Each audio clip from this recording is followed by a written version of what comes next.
You have been at the forefront of language, and I want to talk to you in a little bit about PragerU and how you combat that. But I want to start with this bloodbath that we're facing. And so for the folks in the audience, the 4 people who probably don't see this, let me put it on the screen and just play for everyone the context of what former President Trump said in Ohio this weekend when he was talking about China and the audio industry. Let's take a look. Something to China. If you're listening, President Xi, and you and I are friends, but he understands the way I deal.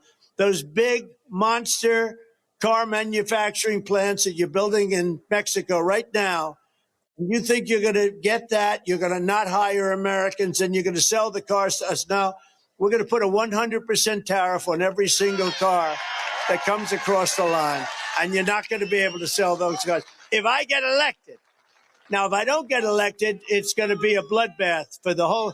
That's going to be the least of it. It's going to be a bloodbath for the country. That'll be the least of it. Okay, so Dennis, here's the thing. I will never in my life try to proclaim myself a master of the English language, grammar. I'm a horrible speller. But the predicate in that sentence is all about President Xi in China. And then he says, if elected, right? And then if I don't, you'll have a bloodbath. It's pretty clear. There are outrages that might make sense. The media went nuts on this.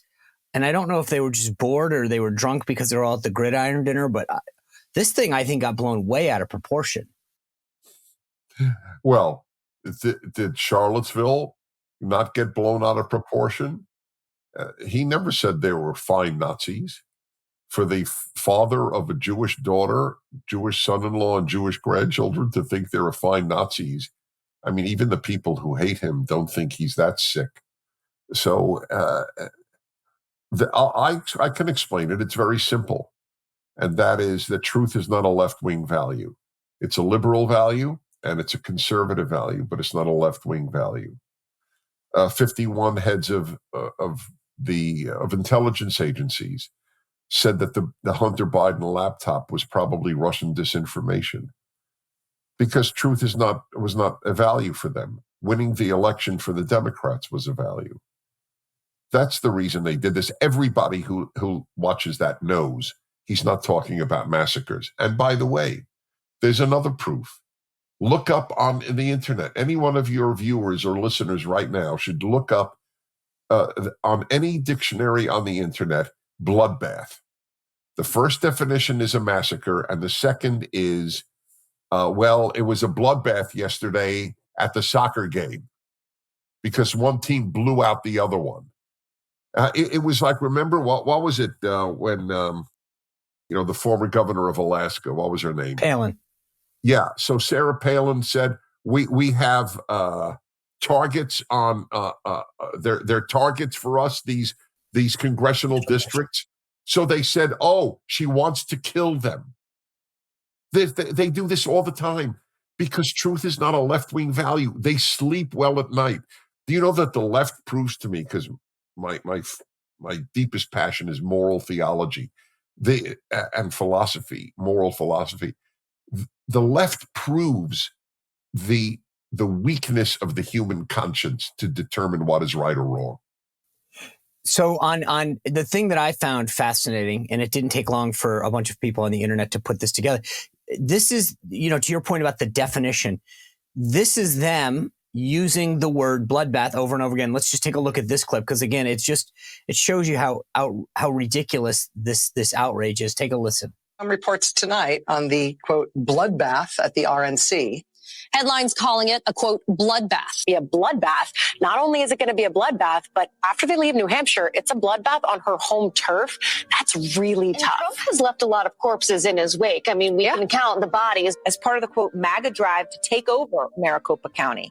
And the headline refers to it as an impending bloodbath. Columnist Charles Blow has a new piece for the New York Times entitled A Biden Bloodbath. 2018 midterms, you can bet that they 100% are fearing a slaughter. In fact, the word bloodbath and massacre come up frequently. The Republican Party will be destroyed. It's going to be a bloodbath. There's going to be a bloodbath one way or the other. Bloodbath for Bernie Sanders. It's been a bloodbath. They're shaping up to be a bloodbath. Head off a bloodbath in next year's crucial midterm. But the point here is they talk about the word bloodbath, then they talk about corpse, then they talk about bodies. They don't, it's like, if you want to equate what Donald Trump said to an economic bloodbath with respect to China, they're using the word corpse, bodies, bloody. I mean, to your point, like truth isn't even in the equation anymore. That's right. What am I going to say? That whoever came up with that should get a Pulitzer Prize. But do you think, I mean, the thing that's funny is there's all these things that happen on the internet sometimes where people will play a meme and it's like watching the same reporters use the same word. We talked about it the other day when Biden gave a State of the Union and it was fiery. You must use the word fiery. He was on, and everyone used the same description. In this case, though, the thing that's interesting to me is you saw Jake Tapper, Don Lemon, the folks at Politico, Rachel Maddow. They all said the same thing, that they're now critical of Trump is, and no one calls him out. I don't think I'm that surprised or shocked by it, but it's just what I think is fascinating to me is how they get away with it.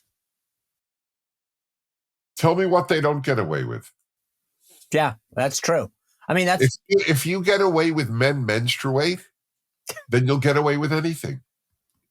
Oh, I didn't think we were going there. But it's amazing. It's like Corinne Jean By Pierre. the way, with all respect, we have to go there.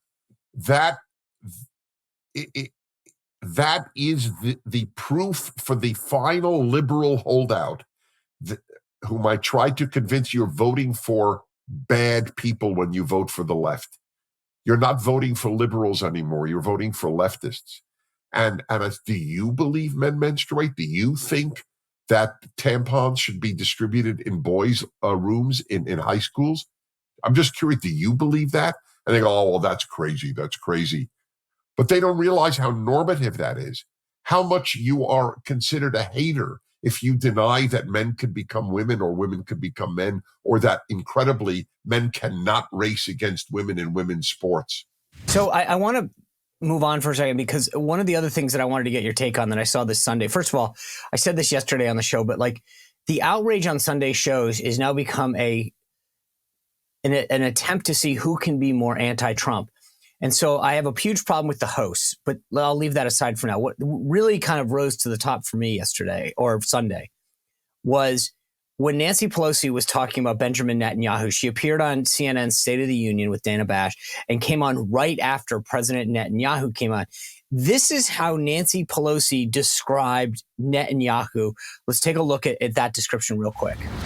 It's curious to me to see Netanyahu talk the way he does when he tried to interfere in American elections, but that's another subject. When he came to the Congress, criticized the President of the United States, barged into our country, So Netanyahu was invited to give a joint address, barged into our country. But now the left is referring to people who illegally enter through non-ports of entry as newcomers. Israel's supposed to be a friend. Chuck Schumer goes after them. They're the one democracy in the Middle East. And this is how we're treating our friends. And yet, if you want to come in through the southern border, I feel like Netanyahu the next time should say, I'm going to fly down to Mexico and come in through one of those cut areas of gate, and then I'll be welcome. Is that what it takes? But how insulting is that that's how we're referring to our greatest ally in the Middle East? Well, I really do wonder, some historian or amateur historian should look this up.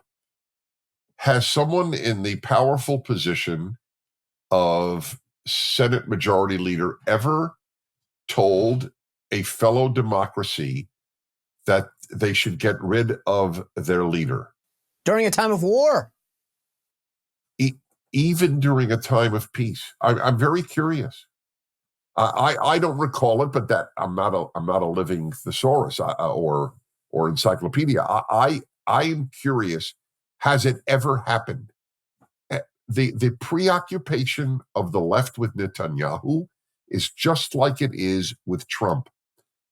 They live in a make-believe world, especially, with both, but with Netanyahu, they think that if the opposition, the liberal opposition to the conservative Netanyahu won the election, things would change.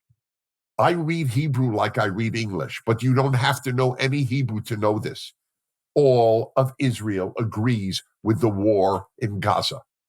The head of the opposition said, if I am prime minister, I will do the exact same thing and make war on Hamas until they're destroyed.